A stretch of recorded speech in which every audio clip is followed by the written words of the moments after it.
Mais um Sobrevivendo ao Vivo, onde estou hoje no Cerejão. E se você vacilou, você caiu aqui na boca do jacaré para falarmos de um empate sem gols entre Brasiliense 0 e Goiatuba também 0. Vamos explicar o que foi essa partida, mas antes eu vou explicar o que é o Sobrevivendo ao Vivo. Você que caiu aqui de paraquedas, é aquele quadro com mais tempo para eu discorrer sobre o jogo do que é o Vivendo ao Vivo. O quadro no Instagram que eu faço análise aqui é o Sobrevivendo, a gente passa mais tempo aqui. Tempo esse que tá tudo fechando, apagaram as luzes, tem eu e você para falarmos juntinhos sobre o que foi essa partida entre Brasiliense e Goiatuba. Começou a fase de mata-mata da Série D, começou agora sim aquele ritmo da competição que bate, arde o coração do torcedor, da competição mais difícil do país, são 96 clubes para subir apenas 6, e aqui é o momento que a mãe chora e o filho não vê. Errei, o contrário, né? Agora esquece, é o momento que a mãe chora e o filho não vê, sim. Vamos falar aqui dessa partida em que o Goiatuba se classificou em segundo de seu grupo com 19 pontos, o Brasiliense classificou em terceiro com 14. Até por isso, o Goiatuba tem a vantagem de fazer o último jogo nos seus domínios. O primeiro jogo foi aqui no Cerejão. Para contar sobre o que foi essa partida de hoje, a gente tem que contar como chegaram os times. O Goiatuba fez uma Série D melhor do que o Brasiliense, praticamente em todos os aspectos. É um time com boas peças, é um time com bom coletivo, ataca muito bem pelos lados de campo. É um time que fez uma Série D que disputou com capital ali até a última rodada praticamente, até a penúltima rodada, para sermos sinceros, a vaga pela primeira posição no seu grupo contra o Brasiliense, que chegou aqui se arrastando, brigando contra ele mesmo, batendo como um jacaré, enquanto o jacaré foi chegando daquele jeito, brigando contra si mesmo, com o Tarta pegando a bola debaixo do braço e levando o time, chegou para a próxima fase, inclusive numa vitória contra o Primavera lá no Mato Grosso, jogando com um jogador a menos. Assim, foi uma loucura. Esse é o Brasiliense que chegou até aqui, mas não é o mesmo Brasiliense, porque tivemos reforços para a equipe do Distrito Federal. Alguns deles estrearam hoje como titular, outros entraram durante a partida. Vamos falar quem são eles, né?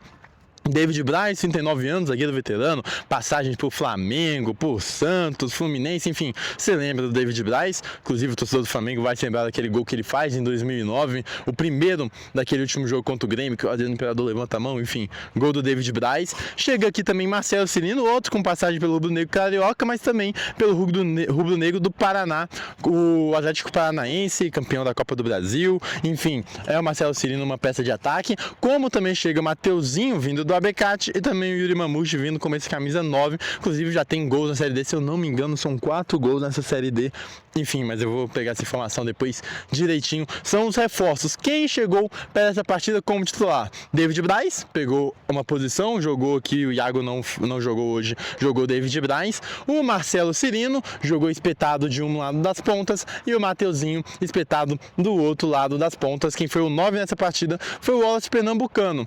Começa o jogo. O jogo pedia mais, vamos supor, acho que, qual que é a palavra? Não mais obrigação, mas pedia um levantamento a mais do Brasiliense, que precisaria sair daqui com a vitória, até porque define o jogo fora de casa. Então sair com empate seria teoricamente melhor para a equipe do Goiatuba. E foi um primeiro tempo que nenhuma das equipes pareciam realmente estar com esse alarde para chegar ao gol. Primeiro tempo sem grandes chances claras para nenhum dos lados, um primeiro tempo de alguns erros ofensivos do Brasiliense que a gente já vê de algum tempo. É um Brasiliense que de novo não define uma linha ofensiva fixa, né? Tipo uma base de linha ofensiva, até porque chegaram muitas contratações. Quem jogou nesse meio campo hoje como titular foi o Marlone na posição de 10, atrás do Wallace Pernambucano, junto com Tarta e Marco Júnior fechando esse meio campo. Enfim, e aí um Brasiliense que não teve grandes chances, não criou, teve dificuldade para fazer triangulações. As melhores chances foram ou em bolas lançadas à área ou então lançamentos para a tentativa do Marcelo Cirino vencer na velocidade, mas o Goiatuba também não exigiu muito do Hermes no primeiro tempo, não conseguia. O Goiatuba que tentou ao longo da partida explorar muito contra-ataques e muito nas costas dos laterais do Brasiliense, tentativa de jogar pelos lados, mas não conseguiu também grandes prêmios. Foi um primeiro tempo bem apático para os dois lados, inclusive até gerando críticas da torcida, um pouco das duas, mas mais da do Brasiliense, exatamente por isso, exatamente por ver uma sequência de jogos que o time tem problema ofensivo. Acaba o primeiro tempo, volta para o segundo com algumas diferenças, algumas mudanças. O Wallace Pernambucano, que até tentou fazer paredes no primeiro tempo, fazer o pivô, baixar em algumas vezes, foi substituído, entra Montanha como uma peça de lado de campo e o Marcelo Cirino é deslocado para fazer o papel de 9. Com isso, o time fica mais rápido e também com mais troca mais rápido. Fica um time mais rápido, um time que acabou dando dificuldades no segundo tempo para a equipe do Goiatuba. Também entram, por exemplo, o Regino, entra para fazer a dupla de zaga com o David Braz e entrou o Lila também na saída do Marlone. Foram mudanças que acabaram rendendo um bom segundo tempo do Brasiliense. Lembrando que o Jean-Pierre não jogou a partida daqui por causa de uma lesão. Nesse segundo tempo, aí sim, o Brasiliense joga melhor. Não vou dizer que, meu Deus, foi o futebol 2.0, olha só, não. Mas foi um segundo tempo melhor do Brasiliense. Um segundo tempo que o Brasiliense consegue criar chances. O ataque rápido dificultou muito a vida da defesa do Goiatuba, assim, conseguia criar boas oportunidades. Teve um gol anulado por impedimento do Tarta, que poderia mudar a história do jogo. E o Brasiliense que teve suas chances, o Marcelo Cirino, por mais que seja esse cara que ataca bem o espaço às costas do zagueiro, nessa função como camisa 9. Ele conseguiu incomodar, conseguiu ali tentar muito, mas a partida do Marcelo Cirino foi de altos e baixos. Teve até um lance ou outro que ele foi brigando e conseguiu, mas foi um pouco abaixo em comparação à partida de outros estreantes, como por exemplo a do Mateuzinho, que eu gostei muito do jogo dele, jogador de 1 contra 1, jogador bem rápido, gostei da partida dele e também gostei muito do David Braz. Eu achei ele seguro, firme. Precisava fazer a falta, fez a falta para matar o contra-ataque, bem seguro em bola aérea, firme na saída de bola, gostei bastante, eu tô até com otimismo com essa estreia do David Braz. O Marcelo Cirino ficou mais de altos e baixos, mas a gente pode ver que pode fazer duas funções ali, de 9 e pelo lado de campo. Não foi um grande jogo do Cirino, mas a gente sempre ressalta aqui que ele acabou de chegar, pouco tempo de treinamento, já chega no mata-mata logo depois de ser contratado, enfim, então vai pegando esse entrosamento, mas é da gente se observar em um brasileiro que ainda não encontrou sua linha ofensiva. Mas esse Brasiliense melhorou no segundo tempo, melhorou também com o René. Boa entrada do René, eu gosto muito dele. Boa entrada do René, ele entrou bem no 1 contra 1, conseguiu uma boa chance na linha de fundo, cruzando para dentro da área, que poderia ter rendido alguma oportunidade para o Brasiliense. René Silva, que é um dos meus protegidos, assim, porque eu gosto bastante dele desde o Candangão desse ano, jogando pelo Paranoá. Então foi isso, o Brasiliense que poderia, como chegou ao gol anulado, mas poderia ter conseguido chegar ao placar. Então vamos falar com ele, uma das lideranças desse time, quer dizer, o líder desse time. Vamos conversar com o Tarta, capitão do Brasiliense. Futebol aqui, estamos com o Tarta, uma das figuras mais importantes desse time do Brasiliense, um dos líderes também, pensando no jogo de volta que vai ser complicado. Aqui nessa primeira partida, a gente viu um Brasiliense que sai sem levar gols, que é muito importante, e um Brasiliense que cresceu muito de rendimento no segundo tempo, tendo suas chances para marcar. Como que você avalia essa primeira partida do mata-mata? Sim, foi um jogo bastante complicado, né? O time do Goiatuba é um time muito forte. E deu pra ver aqui no jogo que é um time que gosta de ficar com a bola igual a gente. Achei que foi um jogo bastante franco dos dois lados, os dois times querendo jogar, os dois times querendo atacar. Só que acabou que equilibrou o jogo, né? Os dois querendo fazer a mesma coisa, acabou equilibrando o jogo. E a gente vai trabalhar a semana, ver o que a gente acabou vacilando nessa partida pra gente chegar no jogo da volta e sair de lá com a classificação. E você falou que assim como vocês, eles também gostam de ter a bola. Isso dá uma tendência a um jogo de volta mais aberto. A gente sabe que mata-mata, muitas vezes os times têm mais aquele receio de se abrir para levar gols, mas acha que essa tendência de dois times que propõem jogar futebol pode acontecer vários gols no jogo de volta? Pode dizer que aconteça vários gols, mas também pode ser que aconteça esse jogo truncado aqui também, né? Porque são dois times que ficam bem postados, gostam de ter a bola, e aí, como eu te falei, o jogo da volta, acredito também que vai ser um jogo bastante equilibrado e pode ser que seja decidido nos detalhes. É isso, conversamos com o Tarta, aqui capitão do Brasiliense. Valeu. E também conversamos sobre a estreia, né? Estreia de Marcelo Cirino. Vamos falar com o Marcelo Cirino, ele então, já que a gente já comentou a sua atuação.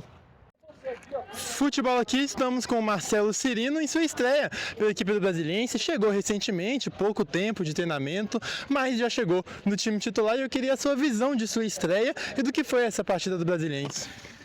Como você disse, né? Foram poucos dias de trabalho junto com o grupo. E um jogo muito difícil, né? Uma equipe muito bem treinada, com princípios de jogo, né? Mas foi só o primeiro jogo, né? Agora temos o segundo, temos uma semana aí para trabalhar, entrosar um pouco mais e fazer um jogo perfeito no segundo jogo para a gente conseguir a classificação. A gente sabe que o mata-mata ele é diferente, cada detalhe conta, e vocês no segundo tempo tiveram um volume maior de jogo, tiveram essas oportunidades, e até no momento que você foi deslocado, mais fazer a função de um 9, mais centralizado, como você se vê também nessa função, podendo agregar também como um 9? Não, sim, a gente conversou no intervalo que a gente precisava atacar mais, a gente precisava finalizar, chegar mais, e no segundo tempo acho que a gente conseguiu fazer isso, infelizmente o gol não saiu. E sobre ali o posicionamento, é uma posição que eu já vinha jogando antes, né? Já estou acostumado a fazer essa função de 9, então para mim não tem problema nenhum. Então todas as vezes que for necessário, que o professor achar que precisa de mim ali, eu estou preparado. É isso, conversamos com o Marcelo Cirino, sua estreia pelo Brasiliense. E apesar de o Brasiliense que criou oportunidades para fazer o gol na segunda etapa, a maior oportunidade vem para o Goiatuba, que se defendia, buscava o contra-ataque, não causava tanto perigo para o Brasiliense até os 40 do segundo tempo. Num ataque, chute e bola na mão do defensor do Jacaré dentro da área, penalidade marcada. Exatamente aqui onde eu estou, ó. Não sei se a câmera vai pegar a marca da cal, mas exatamente aqui onde eu estou foi quando o Goiatuba teve a sua grande oportunidade para marcar de pênalti. O atacante do Goiatuba foi para a bola, bateu aqui, ó, de direita no canto direito do goleiro Jefferson Hermes, e ele, como um gato, ou melhor, como um jacaré buscando sua presa, fez a boa defesa ali no seu canto direito, lado esquerdo do cobrador. A batida foi cruzada e deixando tudo igual no 0-0. Então foi o conjunto de David Braz com o Hermes salvando um clean sheet para o Brasiliense. O Brasiliense que das últimas 7 partidas levou gol em 6,